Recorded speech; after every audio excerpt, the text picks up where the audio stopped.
Everybody, मैं नितेश और आप देख रहे हैं आपका अपना YouTube channel legal Baba. So today we will going to discuss on the topic formation of contract, acceptance and proposal under Indian contract act 1872. So this is the part second video. In part one video we have seen that there is the introduction of the formation of contract, then what are the essentials of a valid contract, then we have seen that mode of acceptance. What are the mode of acceptance? That is the absolute and unqualified.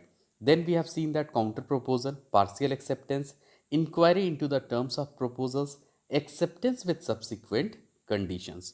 So now in this video we will see the acceptance of counter proposals, provisional acceptance and on all the other things that are necessary for the formation of contracts. So let's start the video and understand the topic formation of contract, that is the acceptance and proposals under Indian Contract Act of 1872. So acceptance with the subsequent conditions. So in the law of contract, the term condition is used in a loose sense and it is used synonymously as terms condition or clause. तो यहाँ पे क्या होता है, contract में हम लोग इसको लूज टर्म में यूज करते हैं, या तो कंडीशन होगा या तो क्लॉज होगा। So in its proper sense the term condition means some operative term subsequent to acceptance and prior to acceptance. It is a fact on which the rights and duties of the parties of the contract depend upon. तो यहाँ पे कहता है, अगर proper sense में अगर हम लोग बात करेंगे और लूज सेंस में बात करेंगे तो ये क्या हो जाएगा, सिर्फ कंडीशन होगा या क्लॉज होगा। But in a proper sense the term conditions means some operative term. कैसा होगा, ऑपरेटिव टर्म होगा subsequent to acceptance and prior to acceptance. तो या तो सब्सिक्वेंट टू एक्सेप्टेंस होगा या तो prior to acceptance. It is a fact on which the right and duties of the parties to the contract depend upon. तो कौन कौन सा राइट्स एंड ड्यूटीज होगा उस पार्टी का, उसी पे वो कॉन्ट्रैक्ट को डिपेंड किया जाएगा। तो क्या होगा, या तो सब्सिक्वेंट टू एक्सेप्टेंस होगा या तो प्रायर टू एक्सेप्टेंस होगा। मतलब पहले से वो एक्सेप्ट करके रखा होगा और वो किस पे डिपेंड करेगा, तो राइट और ड्यूटीज जो होगा पार्टीज का वो कॉन्ट्रैक्ट पे डिपेंड करेगा। So the fact can be an act or omission by any of the contracting parties or an act of third party or happening or not happening on any natural event. Conditions are the three types which are as follows. तब यहाँ पे act और omissions है by which the contracting parties क्या करेगा, an act of the third party of happening or not happening in a natural event। तो उसमें देखा जाएगा कि कौन कौन सा ऐसा एक्ट है जिसमें कि क्या होगा, वो पार्टी डिटरमाइन करेगा, जो थर्ड पार्टी है, कि वो नेचुरल इवेंट है या फिर कोई हैपनिंग है, एक नॉर्मल सा कंडीशंस है। तो तीन तरीके के कंडीशंस होते हैं जिसको हम लोग देखेंगे। सबसे पहला होगा express condition. What is sets express condition. So in express condition certain facts can operate as a condition as it has been expressly agreed upon by the parties to the contract. तो express condition में clear है कि operate करेगा क्या है, condition होगा जो expressly किसको एग्रीड करेगा, तो पार्टीज को जो वो कॉन्ट्रैक्ट में इंटर कर रहे हैं, तो वो डायरेक्टली हो जाएगा express condition. Now implied conditions, what it says implied conditions. So when a certain facts which operate as a condition are not expressly mentioned by the parties, तो यहाँ पे क्या होगा, वो expressly mention नहीं होगा। क्या जो conditions होते हैं उस पर लागू होते हैं, वो कुछ facts होते हैं जो उस पर लागू होंगे, वो certainly वो क्या होगा, expressed नहीं होगा, mention नहीं होगा by the parties and but can be inferred by the conduct of the parties to contract is known as implied condition। तो हम लोग उसको अनुमान लगा सकते हैं कि जो भी parties इस contract में इंटर कर रहा है तो उस पर ये सब चीज़ लागू होगा। तो अगर इस तरह से अनुमान लगा के हम लोग अगर बताएंगे कि नहीं ये लागू होगा, then it is said to be as the implied condition. Now third one is the constructive condition. So it says that when the contract believes that the parties to a contract must have intended to operate certain conditions because the court believes that the justice requires the presence of the condition। अब क्या है, यहाँ court को believe करना है। Constructive मतलब construct कौन करेगा, कोर्ट करेगा। So court believe has the parties to a contract must have intended to operate certain condition. तो उनको लगेगा कि पार्टी जो कॉन्ट्रैक्ट में इंटर किए हैं वो intended to operate certain conditions, तो वो उस कंडीशंस को फॉलो करने के लिए मतलब इंटेंड है, मतलब कि बाध्य है। Because the court believes that the justice requires the presence of that condition. तो जस्टिस को लगता है कि वो कंडीशन होना चाहिए जिसके कारण ही वो क्या होगा, कॉन्ट्रैक्ट बनेगा। So these condition are known as constructive condition. तो ये कैसा कंडीशन होगा, कंस्ट्रक्टिव कंडीशन होगा। Now, a contract comes into force by the act or conduct of one party or to the other party. तो कोई भी contract कब force में आएगा? तो जब एक पार्टी कंडक्ट जो होगा दूसरे पार्टी से मेल खाएगा तो ही वो कॉन्ट्रैक्ट होगा। सो द एक्ट और conduct of the party can be turn into a promise only by meeting of the mind और an agreement between both of the parties. तो ये क्या हो जाएगा कि कंडक्ट ऑफ द पार्टी क्या हो जाएगा? प्रॉमिस जो होगा, अगर एक बार मीटिंग ऑफ द माइंड हो जाता है या एग्रीमेंट हो जाता है, वो प्रॉमिस के लिए क्या हो जाएगा? एक दूसरे का मेल मिलाप हो जाएगा, तो वो क्या हो जाएगा कि ये कंडक्ट बन जाएगा बोथ द पार्टीज के लिए। So an acceptance that carries a subsequent condition may not have the effect of counter proposal. तो जो एक्सेप्टेंस होता है वो क्या होता है? सब्सिक्वेंट कंडीशन के लिए अगर देखेंगे तो इफेक्ट ऑफ काउंटर प्रपोजल्स के लिए क्या होगा? कोई जरूरत उसके लिए लागू नहीं होगा। So thus where a person A accepted the terms of the contract for the sale of a good by the accompanying the acceptance with the warning that if money was not delivered to him by a particular date then the contract will remain repudiated। अब यहाँ पे कहता है कि एक person कौन है? ए है, वो एक्सेप्ट किया the terms of the contract और क्या किया? Sale of good by accompanying the acceptance with the warning if the money was not delivered. तो जो भी गुड्स वो देगा उसके बारे में बताया कि अगर मनी उसको डिलीवर्ड नहीं होता on a particular date then the contract will repudiated, तो वो स्वीकार करने योग्य नहीं होगा, यानी कि मनी को उस प्रॉपर डेट में पहुंचना जरूरी है। So the acceptance of the offer would be not deem to be counter proposal. तो इस तरह का ऑफर को काउंटर प्रपोजल हम लोग नहीं मान सकते। इस तरह का एक्सेप्टेंस, इस तरह का ऑफर को हम लोग काउंटर प्रपोजल नहीं मान सकते, because there is a condition. So there should be no condition require for the counter proposal. So now let's move to the acceptance of the counter proposals. So what are the acceptance that are required to for the counter proposals? So in certain cases, the person whose proposal or offer has not been accepted or absolutely unqualifiedly by the offeree, as the offer attaches a counter proposal to the original proposal, the offerer becomes bound by the counter proposal. अब कुछ cases में क्या होता है कि person जो proposal था या ऑफर था has not been accepted absolutely. तो पहले भी हम लोग बात कर चुके थे कि कोई भी काउंटर प्रपोजल होगा तो कोई भी प्रपोजल होगा तो उसको कंप्लीटली उसको क्या करना होगा? एक्सेप्ट करना होगा। लेकिन यहाँ पे कंप्लीटली एक्सेप्टेड नहीं था। अब क्या हो गया? Unqualifiedly by the offeree, as the offeree attach a counter proposal. तो उसके अगेंस्ट में क्या ऑफरी अटैच किया? एक काउंटर प्रपोजल अटैच किया टू द ओरिजिनल प्रपोजल, यानी कि उसमें कुछ क्लॉज लगा दिए और बताया कि उसको हम एक्सेप्ट करेंगे। So the offeror becomes bound by the counter proposal. तो ऑफरर को किसके लिए बाउंड होना होगा? उस काउंटर प्रपोजल के उस अल्टरेशन के लिए, उस चेंज के लिए। So if the conduct of the offerer indicates that he has accepted the terms of the counter proposal laid down by the offeree। अब यहाँ पे कहता है कि conduct of the offeror indicates that he is accepted the terms of counter proposals. तो जो भी बाद में चेंजेस हुए उसको क्या किया? वो एक्सेप्ट किया और उसको दिखाना पड़ा। So let down by the offeree, और उसको फिर काउंटर प्रपोजल में एक्सेप्टेंस में दिखाया गया कि जो भी चेंजेस है उसको वो एक्सेप्ट कर लिया। That is called the acceptance of the counter proposals. Now, in the case of Hargopal versus People's Bank of Northern India Limited, in this case, an application for shares was made with a conditional undertaking by the bank that the applicant would be appointed as a permanent director। तो वहाँ पे एक application किया था shares के लिए, और क्या किया था? एक कंडीशनल अंडरटेकिंग दिया था bank that applicant would appointed as permanent director of the local branch. Now the shares were allotted to the applicant. अब शेयर को क्या किया? एप्लीकेंट को अलॉट कर दिया by the bank without fulfilment of the condition, and the applicant was given his shares by the applicant accepted the same without any protesting regarding the non fulfillment of the terms of the contract। वो shares को accept कर लिया without non fulfillment of the terms of the contract, यानी वो fulfill नहीं कर रहा था, फिर भी वो accept कर लिया without any protest।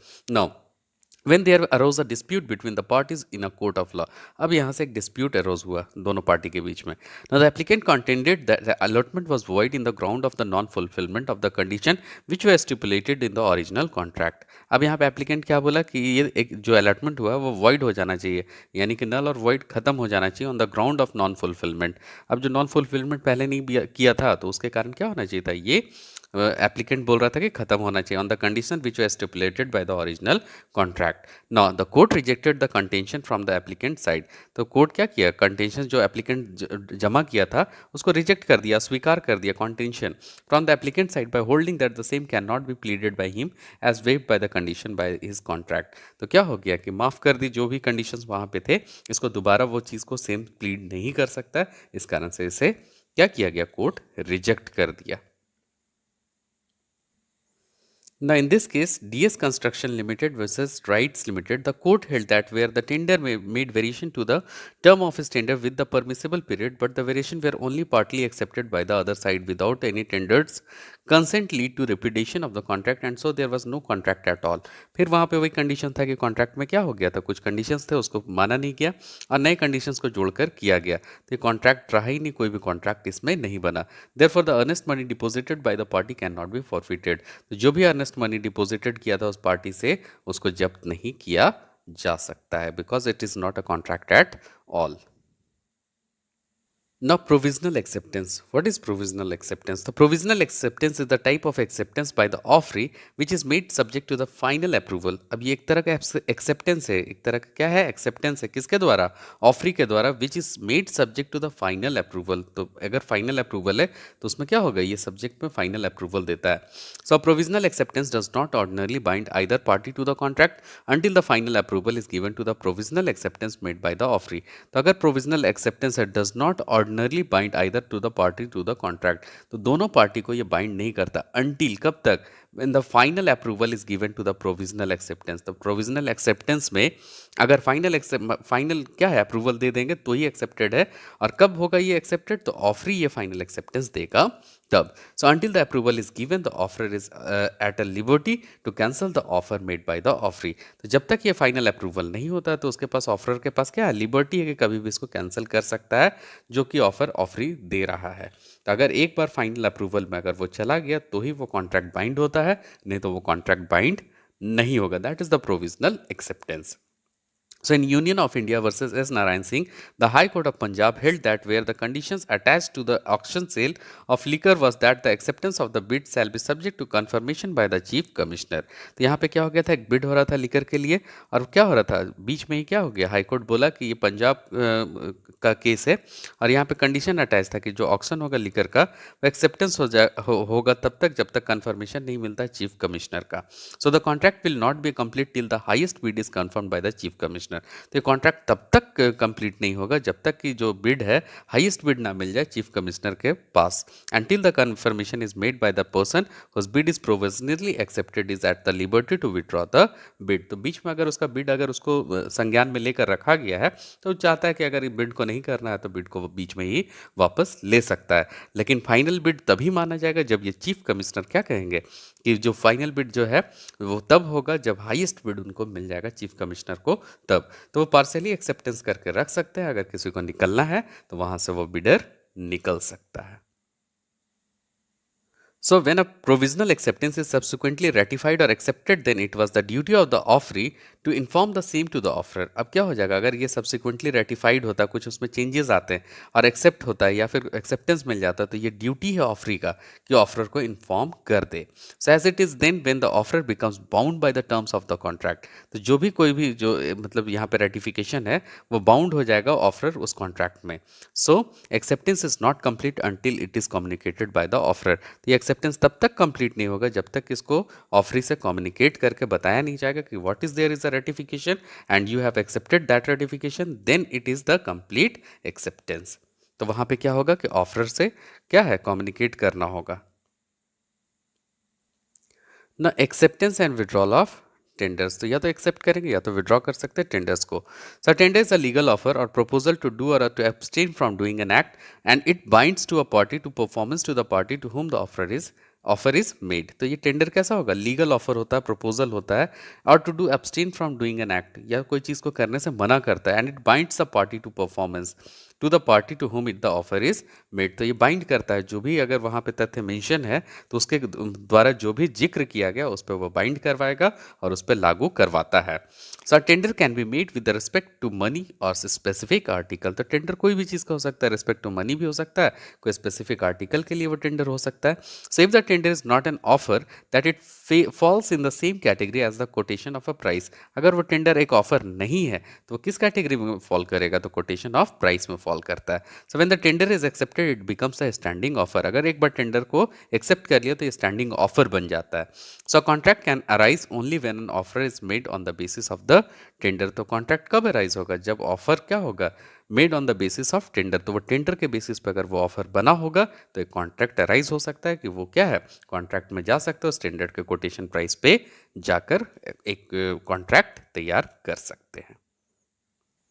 In case of Rajasthan State Electricity Board versus Dayal Woodwork, the purchase order were issued in terms of an arrangement of supply. अब यहाँ पे क्या हो गया था, एक ऑर्डर इशू हो गया था in terms of supply, arrangement of the supply.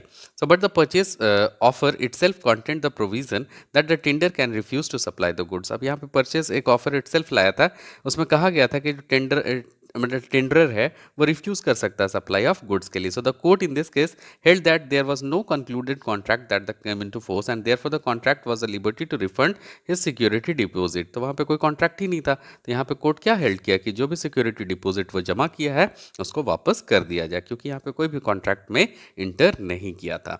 अब दूसरे केस में देखते हैं, in a case where the tenderer has some consideration promise not to withdraw the tender और where there is a statutory provision restraining the withdrawal of the tender. अब कुछ ऐसे tender होते हैं जहाँ पे प्रोविजन होता है कि विड्रॉ नहीं कर सकते, या स्टैट्यूटरी प्रोविजन होता है उसको मना ही होता है विड्रॉल ऑफ द टेंडर से. So the tender becomes irrevocable. तो टेंडर क्या हो जाएगा? इरिवोकेबल हो जाएगा, मतलब खत्म नहीं किया जा सकता है. So just as the tender was the right to revoke his tender, in the same way the accepted to the tender also the right to refuse to the place an order. तो क्या है कि जिस तरीके से अगर tender को revoke किया जाता है, राइट टू रिवोक है टेंडर का, उसी तरीके से सेम वैसे एक्सेप्टर का भी क्या है, tender also the right to refuse the place of any order. तो वो भी अगर जो टेंडर है वो रिफ्यूज कर सकता है तो वो एक्सेप्ट करने से मना कर सकता है, जो कि क्या है, उसका भी राइट है. दोनों पार्टी के अपने अपने राइट होते हैं, एक्सेप्टर का भी और उसके बाद है टेंडर का भी. तो अगर वो चाहता है तो बीच में भी वो टेंडर को खत्म कर सकता है, जब तक वो कॉन्ट्रैक्ट ना बने तब तक. So after acceptance, there is a letter of intent to accept. So there is a letter to intent to accept. So a letter of intent to accept an offer in सब time issued prior to the final acceptance. तो इसको कब issue कर सकते हैं? तो final acceptance से पहले ही, to the offer. So letter of intent does not have any binding effect. तो इसका कोई बाइंडिंग इफेक्ट नहीं होता दोनों के बीच में. और to any parties to the contract. तो दोनों पार्टीज के बीच में कोई बाइंडिंग इफेक्ट नहीं हो सकता, और हम लोग letter of intent to accept का क्या कर सकते हैं, इशू करवा सकते हैं फाइनल एक्सेप्टेंस से पहले. So in Dibakar Swain versus Cashew Development Corporation, the letter of acceptance issued by the company only indicated their intention to enter into the tender. अब यहाँ पे एक letter of acceptance क्या हो गया, इशू किया गया कि उन लोग टेंडर में इंटर करना चाहते हैं. So the acceptance was not clearly reduced into writing. और ये acceptance क्या था, राइटिंग में नहीं दिया हुआ था. The court held that there was no binding contract entered into by the parties and no work order can be issued, so the amount which deposited by the tenderer cannot be forfeited. तो यहाँ पे बोले कोई भी contract बना नहीं था और कोई भी इसमें क्या है, अमाउंट के लिए, ऑर्डर के लिए दिया नहीं गया था, तो इसको फॉरफिटेड यानी कि जब्त नहीं किया जा सकता, यानी कि उसको वापस कर देना पड़ेगा. तो letter to intent of accept क्या है, कोई भी कॉन्ट्रैक्ट नहीं है एक तरह का, ये सिर्फ शो ऑफ इंटरेस्ट है कि हाँ आपके साथ में हम क्या कर सकते हैं, कोई मतलब टेंडर के लिए कार्य कर सकते हैं. कोई कॉन्ट्रैक्ट के में इंटर करने से पहले वो फाइनल एक्सेप्टेंस नहीं होता, और इसी तरीके से letter of intent to accept को इशू किया जाता है. So now, what is the liability for failure to consider tender. So liability के बारे में आप बात करते हैं. सिर्फ a valid tender is open then it must be duly considered. अगर वैलिड टेंडर है तो इसको ड्यूली कंसीडर करना पड़ेगा बाय इनवाइटिंग अथॉरिटी. और किसको इनवाइट करना पड़ेगा, जो उसके लिए अथॉरिटी है उसको इनवाइट करना पड़ेगा. Because if the valid tender is not duly considered it would be unfairness on the part of the tender. तो वो अगर वैलिड कॉन्ट्रैक्ट टेंडर नहीं बनाएगा तो ये क्या होगा, not duly consider, it would unfairness to the party of the tenderer. तो ये क्या हो जाएगा, अनफेयरनेस मतलब कि मतलब इस एक तरीके से क्या है, झूठा चीज़ बन जाएगा. तो इसको झूठ नहीं बनाना, एक सच की तरह क्या करना है, इसमें टेंडर को करना है टेंडर के लिए. तो यहाँ पे ड्यूली कंसीडर करना पड़ता है अगर टेंडर कंसीडर कर रहे. सो इन विजय कुमार अवे Kumar versus steel authority of India limited, the court of appeal observe that in certain circumstances the invitation to tender can give rise to the binding contractual obligations. अब यहाँ पे tender अगर आप बुलाते हैं तो एक बाइंडिंग कॉन्ट्रेक्चुअल ऑब्लिगेशंस वहाँ पे स्वतः बन जाता है on the part of the person who invited the tenderers who confirmed the conditions of the tender. तो क्या हो गया, जो भी कंडीशंस लिखे हैं अगर उसको कन्फर्म करता है तो एक तरह का ऑब्लिगेशन बन जाता है, इसको मानना पड़ेगा. तो एक तरीके से क्या है, अगर आप किसी को बुला रहे टेंडर को, तो क्या है कि वहाँ पे ऑब्लिगेशंस वो फुलफिल कर रहा है, तो कहीं ना कहीं वो ऑब्लिगेशन बनता है आपका भी कि उसको मानना पड़ेगा। So, in the case of AK Construction versus State of Jharkhand, the contract was awarded to a person who was not a qualified tender. अब एक ऐसे आदमी को कॉन्ट्रैक्ट दे दिया गया जो कि क्वालिफाइड पर्सन था ही नहीं उस टेंडर के लिए, and it was chosen to the cost of qualified tenderer who brought in action against the decision of granting the tender of unqualified tenderer. अब यहाँ पे एक ऐसा आदमी को चुना गया जो कि अनक्वालिफाइड टेंडर था उस काम के लिए, ठीक है। So the court in this case allowed the awardee of the tender to complete his work and as also allowed the aggrieved party to compensation of 1 lakh rupee to be recovered from the salary of the guilty officer who were guilty of awarding the tender unreasonably. तो अब यहाँ पे क्या हो गया कि वो मतलब लियाबिलिटी था उसका कि एक बार तो टेंडर को वो बुला लिया, काम को दे दिया, तो बाइंड करता है उस टेंडर में, कहीं ना कहीं उस ऑब्लिगेशंस को बाइंड करता है, लेकिन वहाँ पे कौन थे guilty?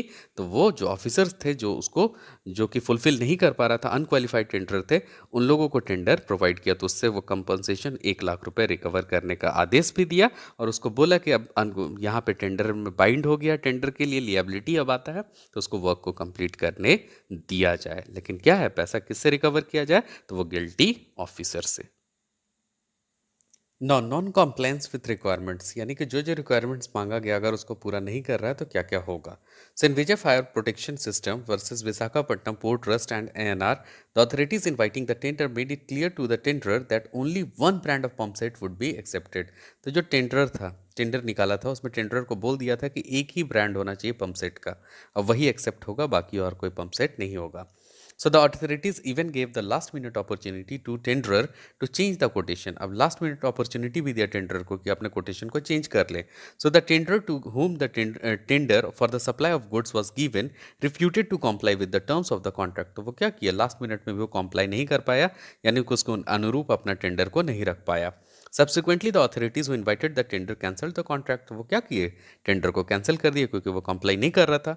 Between them and the tender thereof, the court held that the decision made by the authorities was not arbitrary and they were having right to do so. तो वो क्या था, उनके पास वो राइट था, इसीलिए वो ऐसा कर पाए, क्योंकि वो ऑब्लिगेशंस फुलफिल नहीं कर रहा था, वो कंप्लाई नहीं कर रहा था, एक ही ब्रांड का पंप सेट का डिमांड था और वो पूरा नहीं कर पाए, इसीलिए लास्ट मिनट में क्या हो गया, वो टेंडर को नॉन कंप्लायंस के कारण खारिज कर दिया गया।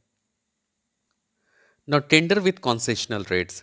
So, in Kanhaiya Lal Agarwal versus Union of India and others, in this case, the tender offered firm rate as well as concessional rate. तो ये यहाँ पे टेंडर क्या था, फर्म रेट में भी दिया गया और कॉन्सेशनल रेट में, provided that the tender get finalised with a shorter period of time then generally followed. तो वो टेंडर को फाइनलाइज किया शॉर्टर पीरियड ऑफ टाइम के लिए, जनरली जो फॉलो हो रहा था। तो the court held that did not result in the formation of a conditional offer which hinges on the happening of the non-happening of any event of the condition which was put forth as only mean for the bringing about more expeditious acceptance. अब यहाँ पे बोला court क्या held किया कि did not result to the formation of conditional offer, तो ये एक कंडीशनल ऑफर का फॉर्मेशन करने में मददगार सिद्ध नहीं हुआ, and hinges on the happening और non happening of any event.